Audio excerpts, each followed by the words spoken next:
vicarious liability relates to the practice owner's relationship with the associate dentist. And the non-delegable duty of care element is actually the practice owner's relationship with the patient.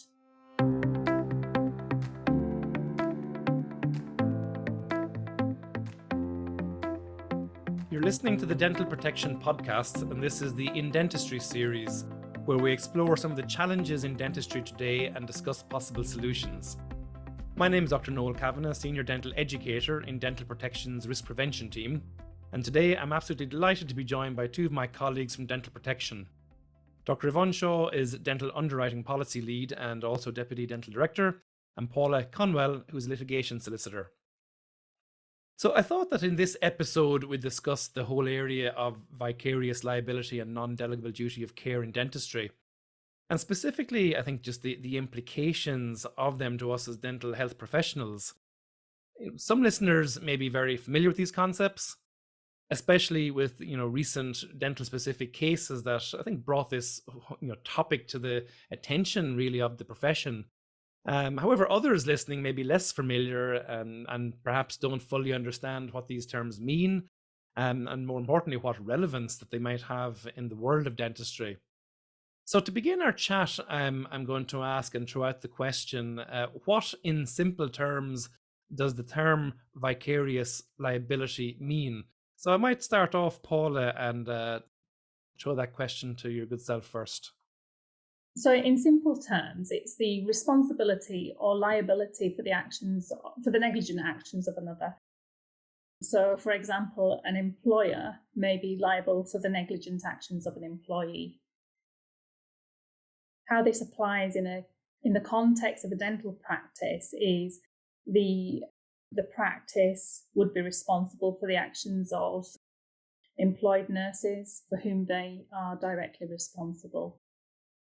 And Yvonne, has this issue arisen in dental practices? Yeah, no, you're absolutely right. And, it's a slightly different issue that has really made this a hot topic for dental practices.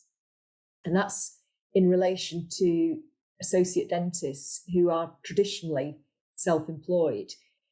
But the question that has arisen is the nature of the relationship between those self-employed associates and the practice actually more alike being that of an employee, and therefore does that vicarious liability actually apply?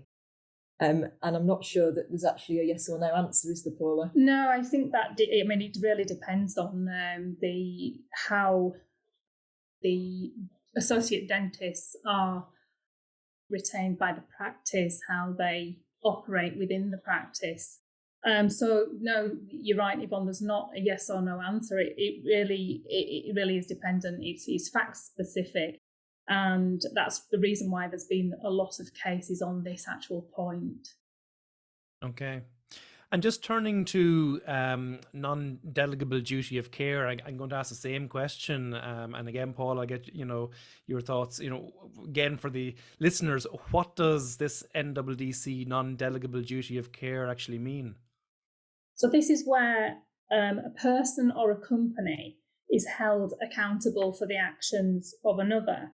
So whilst the actual act itself can be delegated, so anything to do with dentistry, restoring a tooth, that can be delegated to another, but the duty does remain with the principal party, so the practice owner.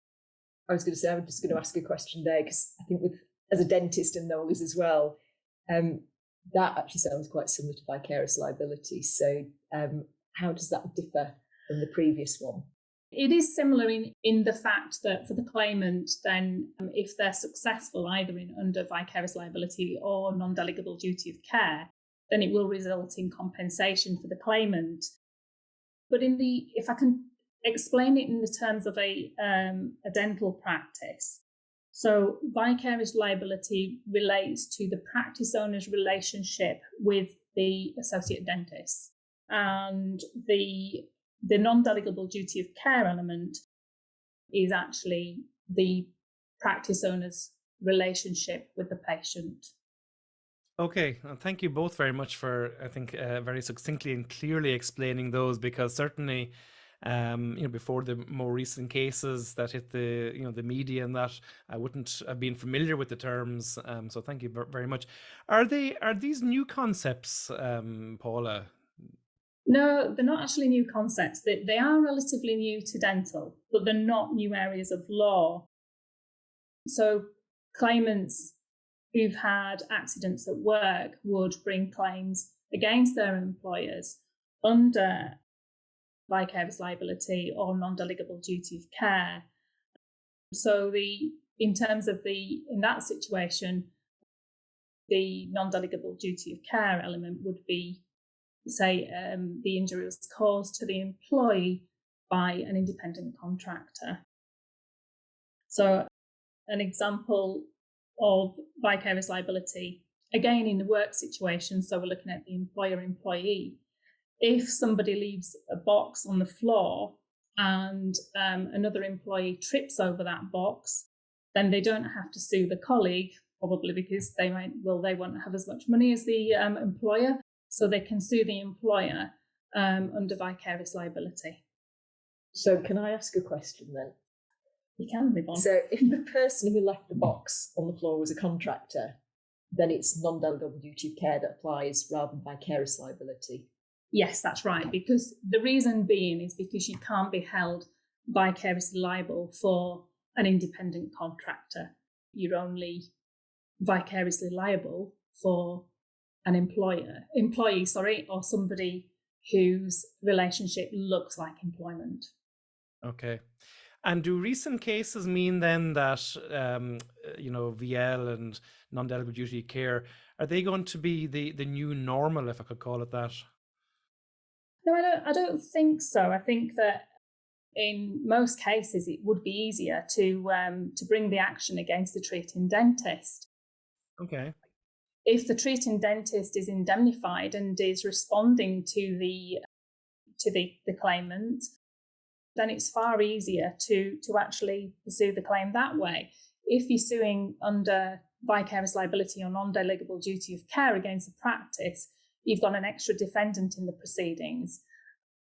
The practice may decide to bring the treating dentist into those proceedings under what's called Part 20 of the Civil Procedurals, and that just adds another layer to the proceedings and makes it more complicated. It's far easier to bring the action against the treating dentist. Okay, and Yvonne, any thoughts or kind of from your perspective on that? Yeah, I think it's really interesting. I mean, we are kind of a fair way down the line now after the Hughes and Rattan case. And there was obviously an awful lot of kind of concern in the profession about the case, the outcome, what the impact was going to be. And actually, when we look at kind of what's happened in terms of our claims that are coming through, we're not really seeing that there's been an increase in the type of cases that are brought through kind of vicarious liability, non-delegable duty of care. So, yeah, I think from our perspective, it's not really changed that much, has it? No, it hasn't. Claims are still coming through in the traditional way against the treating dentist. Say it's much easier to deal with a claim in that way. And just going back to you, Yvonne, listeners might be wondering what actually happens if someone gets a VL or a non-delegable duty of care claim. I suppose, like, how do dental protection, deal with or manage such claims? Yeah, no, I think it's probably important to say that, our approach has always been the same. It's nothing new that's changed as a result of kind of the recent cases. And what we've always looked to do is actually just get the cases redirected to the dentist who provided the treatment. So if we're actually representing the practice owner who's the subject of one of these vicarious liability or non-delegable duty of care cases, we look to work with other indemnity providers, because ultimately it makes sense that we have a joined-up approach to responding to those claims. It's usual then that the indemnity providers who are representing the treating dentist would then take steps to resolve the claim directly with the claimant solicitor. And that in turn then removes the practice owner, the practice from that claim. And that's kind of the redirection element. And I think we've been quite successful at that, haven't we, Paula? Yeah, we have. We've had a lot of success in redirecting. Okay, good. That's reassuring to hear. And Paula, can the treating dentists themselves, can they make offers to settle the claim directly to the plaintiff or claimant?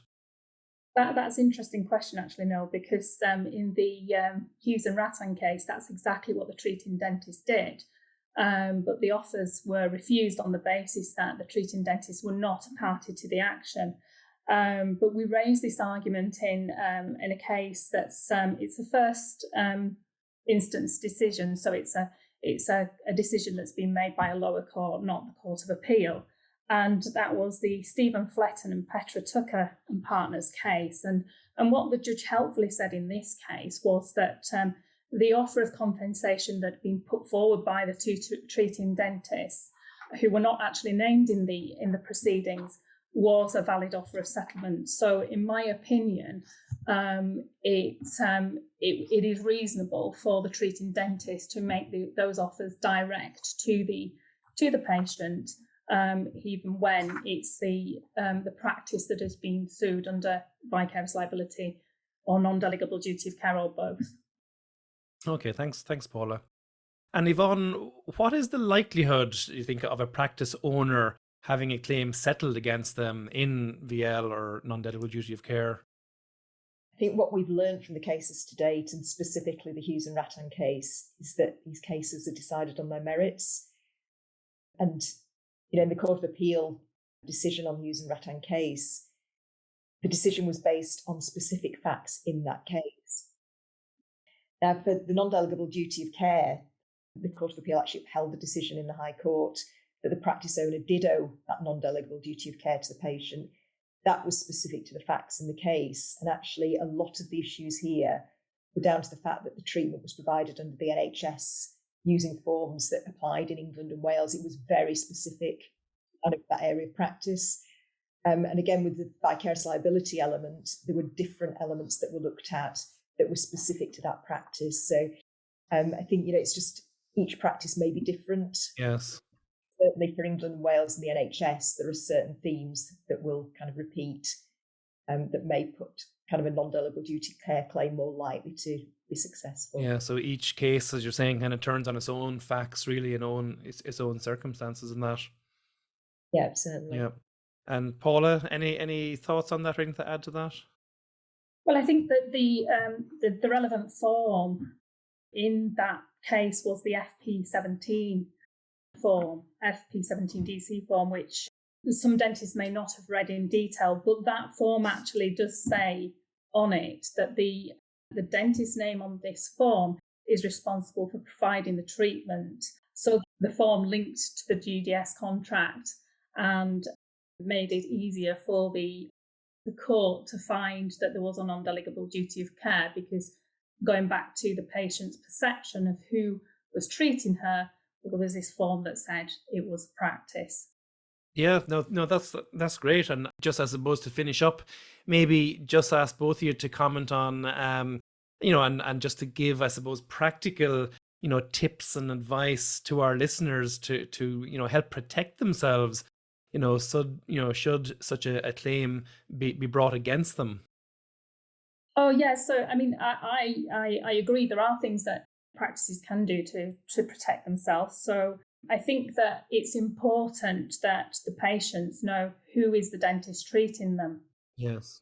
And the documentation that they receive from the practice should reflect this. So, such as appointment letters, they should name the actual dentist. Treatment plan forms, such as the FP17, could have the name of the dentist as well as the NHS provider on that form.